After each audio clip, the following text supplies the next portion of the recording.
مراسم افتتاحیه مسابقات فوتسال جام قهرمانان رادیو جوانان در شهر کابل برگزار شد. در این رقابت‌ها تیم‌های منتخب از 4 ولایت کشور برای کسب عنوان قهرمانی به میدان آمدند. فضای پرشور و رقابتی امروز میزبان مراسم افتتاحیه مسابقات فوتسال جام قهرمانان رادیو جوانان در کابل بود. در این دور از مسابقات تیم‌های فوتسال از ولایت‌های کابل، کندهار، خوست و بغلان حضور دارند و طی چند هفته آینده برای رسیدن به مقام قهرمانی با یکدیگر رقابت خواهند کرد.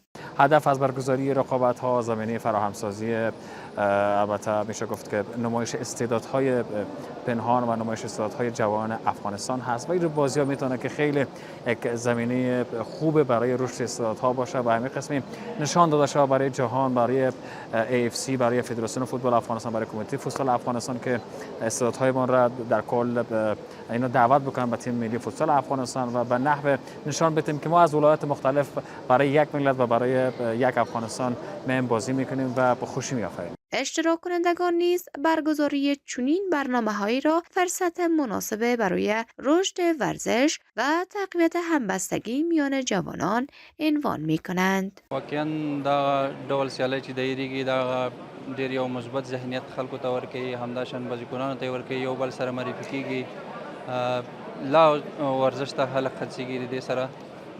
نو انشالله دا به ډېرې په زړه پورې سیالۍ وي. رادیو جوانان سپاسگزار هستیم ازشان، تشکر بسیار زیاد از اینا و خواهشاً از تمام مثل دیگر نشرات دیگر تلویزیونایی که هست ازشان خواستار هستیم که همین قسم یک تورنمنت به تمام بازیکنان برگزار کنند تا موجب پیشرفت تمام تشویق و تمام بازیکنان شود. تشکری خاص میکنم از برگزار کننده همچین رقابت ها، چون همچین تورنمنت ها باعث ایجاد انگیزه و علاقه بین جوان ها میشه و همچنان بسیار تشکری خاص میکنم از شما همچنان که باعث نشر همچین تورنمنت ها میشید و این هم بسیار یک انگیزه خوبی به جوان ها میده. برگزار کنندگان این رقابت ها می گویند هدف از راه اندازی این مسابقات توسعه ورزش فوتسال، ایجاد رقابت سالم میان جوانان و شناسایی استعدادهای ورزشی در سطح کشور است. رادیو جوانان افتخار برگزاری این رقابت‌ها را دارد و رقابت‌ها قرار است که به مدت 21 روز در مجموع در 3 هفته برگزار شود و امروز بازی رفت رقابت‌ها میان 4 ولایت از 4 زون افغانستان برگزار خواهد شد و بازی برگشت فردا برگزار میشه و بازی رده‌بندی هفته بعد و بازی البته فاینال یعنی در کل 14 روز بعد برگزار خواهد شد. جام قهرمانان رادیو جوانان نه تنها یک رقابت ورزشی نیست، بلکه نمادی از همدلی، برادری، تلاش و استعداد جوانان کشور ماست.